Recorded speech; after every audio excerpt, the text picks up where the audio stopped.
Hi, everybody. Today we're going to talk about scientific variables, and I'm going to go through the slides that we did in class. So this would be a great video to watch if you're looking for a little reminder or if you weren't able to attend class on Monday the 5th. Okay, so we've been talking a lot about the scientific method, about how to do labs in science and what good science looks like. And one of the things that we need to talk about today was also in your gizmo that you did last week, the plant lab, and it mentioned the word variable. So today what we're going to talk about is a variable, what a scientific variable is. So I had asked students what this was, and I asked them to think about what does a variable mean, or what if something varies? What does that mean? Like if I say that every day my lunch varies, that probably means that I might have peanut butter and jelly on Monday, or on Tuesday I might have chicken nuggets, Wednesday I might have a salad. It means it changes, right? So in order to be able to do good science and to do good labs, scientists have to manipulate or change or control things in experiments to kind of really get the results that they're looking for. So variables are things we change or control in experiments, okay? And there's actually a few different kinds. There are three. We're going to talk about what an independent variable is, a dependent variable, and then also what a constant is. Three things that anytime we do a lab from now on, and pretty much I know a high schooler that's doing this in high school chemistry class too, you have to identify the variable. So let's practice. So the first kind of variable is called an independent variable. And when I hear the word independent, I think like doing stuff for myself, right? Doing things on my own. So I remember like the first time that I was able to go ride my bike down the street and my parents didn't totally have to watch over my shoulder or go with me.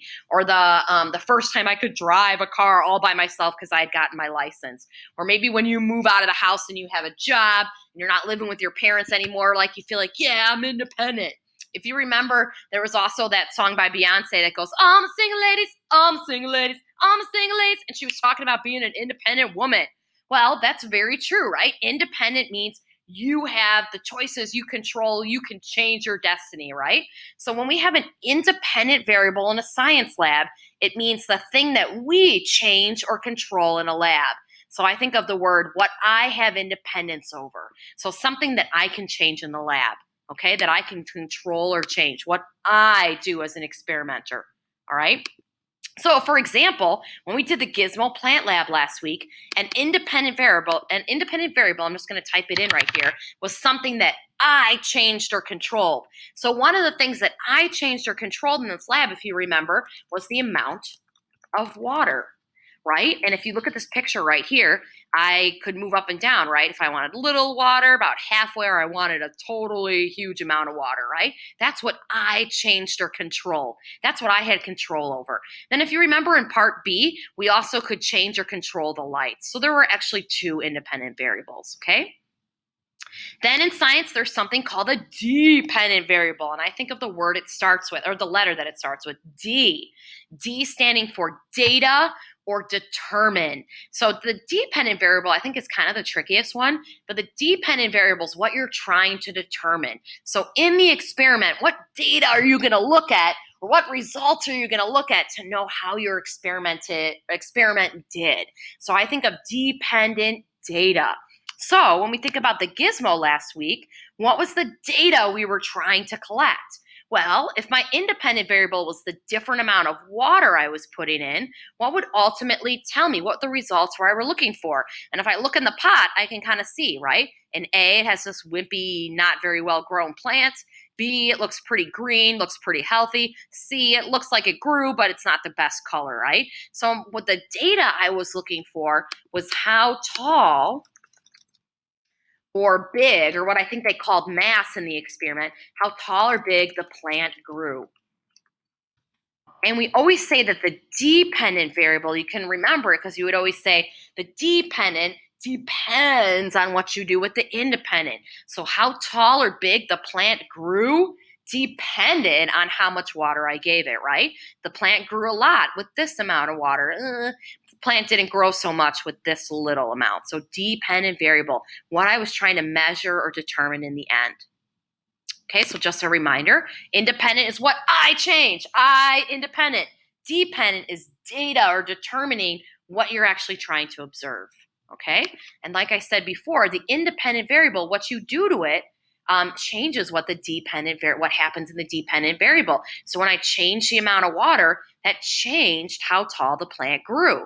Or you could reverse it the other way and say the plant's growth depended on how much water it got.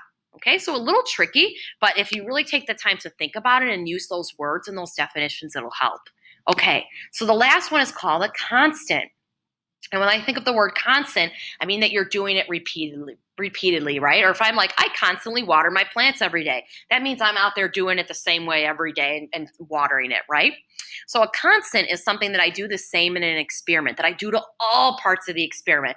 And I do that really so that my results are what I want them to be. So for example, I change the amount of water in my plants, right? I gave a little bit, about halfway, and then a ton, right? But to make sure that my experiment was just based on the water and not anything else, there was stuff I had to do to all three of the pots that had to consistently be the same so that the experiment was just about the different water. Right? I wouldn't want to put all these pots in different or give them different water and then say, oh, this one's also going to be dark. This one's going to be light. This one's going to only have one light on. Because then I don't know in the end if the plant grew or didn't grow because of the water or the light. So when I only change one thing, my independent variable, there's stuff that I want to keep consistently, constantly the same. That's a constant. So some examples we talked about in class would be like the soil would have to stay the same. So the amount and brand of soil would have to be completely the same, right? I can't put different amounts of soil. I'd have to probably measure it up and put the same brand, right? I'd also want to have the same time that I grew it, right? Like I wouldn't want to grow one a year and then another one 10 days. That's not fair to my results. They're not the same, right? Another thing I'd want to do is maybe have like the same brand of pot or type of pot that I all plant them in. And then also I'd want to have the same plants that I grew, right? Because if I put a tomato in the first one and then a bean in the second one and a turnip in the third, I don't know if it grew or not because of the water amount or because of the type of plant. So again, constants are things we keep the same. So the results are consistently just about that one thing that we changed. Okay, so let's try two examples real quick. The first example is drinking energy drinks makes people more aggressive. Yeah. And I'm going to use the example with a driver. So let's say I picked 4 people and I said, I'm going to give driver 1 energy drink. Go drink it. I'm going to give driver 2 energy drinks. I'm going to give driver 3 energy drinks. And I'm going to give driver 4 10 energy drinks. And they all have 2 hours to drink it. Okay. Then I'm going to give them the keys to a car and I'm going to let them go drive. And I'm going to put a camera in their car and see how aggressive they are, how crazy they are at driving, and see if that depends on how many energy drinks they had. Okay, so let's go through each of those variables. Independent variable. Again, I for independence, I change or control. So what's something I changed or control in this experiment? If I really think about it, the experimenter really had control over one thing, and that was the amount of energy drinks that they gave. So the amount of energy drinks was the independent variable. Because as the experimenter, I gave 1 drink to somebody, I gave 2 to another, 3 to another, and then 10 to the other. I differed those, right? That's what I actually changed or had control over. Okay, my dependent variable, the data, the results, what I was trying to determine in the lab, what I was really trying to figure out was what would their behavior be like based on that drinking those energy drinks, right? So the only thing I was looking at was how aggressive they were. So I would maybe write down how many times they swerved in traffic or maybe got a little too upset or honked someone or they got too close or something like that. They're kind of acting like a jerk when they were driving. Maybe I kept a tally because I wanted to see, all right, did the person with 10 energy drinks drive and act more crazy than the person with 1? So the data I was looking for is really who was aggressive or not. And then my constant, to make sure it was only about those energy drinks, there's certain things I'd have to make sure I do to keep the experiment fair. Like I need to have the same brand of energy drink. I couldn't give one person a Monster and then another person a, what do you call it? Oh, shoot. Red Bull, yeah, a Red Bull and say that was the same. That wouldn't be the same, right? I need the same brand of energy. I need maybe the same type of road. right? I don't want to put somebody on a highway with a bunch of traffic and then somebody on a peaceful country road. That wouldn't be fair. I'd want the same road and distance, right? Maybe I'd want the same music in the car, okay? Maybe I'd want the same temperament of people, which means like somebody that's kind of calm and even keeled. Because if I had a person that was really crazy already and I had a person that was not so crazy, that wouldn't really be fair because that's not a measure of how the energy drink affected them. That's just showing how different they are, right? So their temperament or personality would have to be the same. Or maybe I'd make their age the same, like they're all a bunch of 16-year-olds or they're all a bunch of 40-year-olds. I probably wouldn't have them be different ages, okay? All right, so let's do one more together. That's eating chocolate causes pimples. So let's say that I said I'm just going to choose 4 people. I'm going to have you each eat different amounts of chocolate. Person 1's going to eat 1 candy bar a day. Person 2 is going to eat 2. Person 3 is going to eat 10.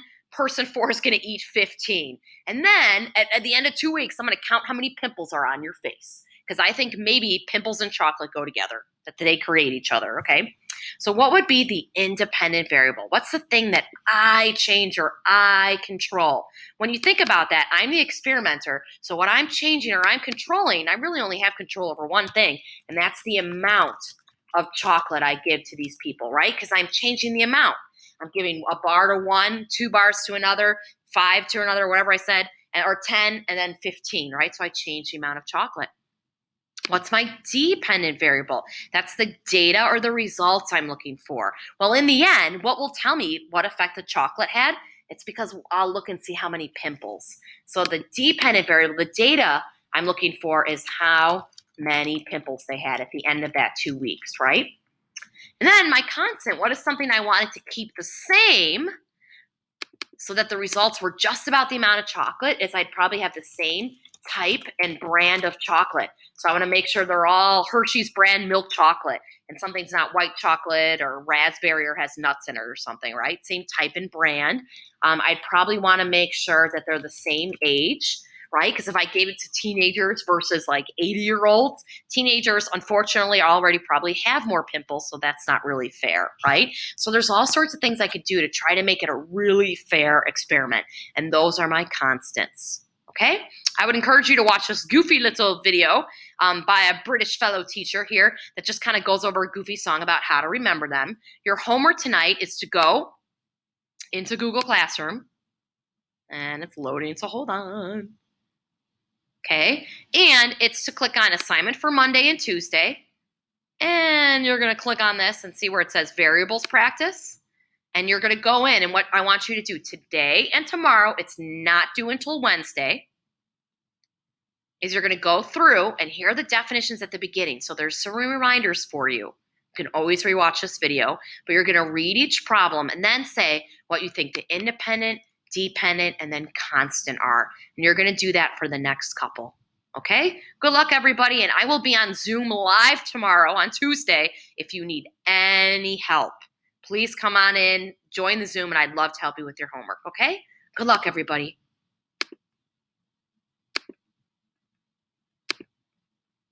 Oh, I can't get this to go off. Come on, come on. Oh my gosh. You still have to see me. Sorry. Oh, there we go.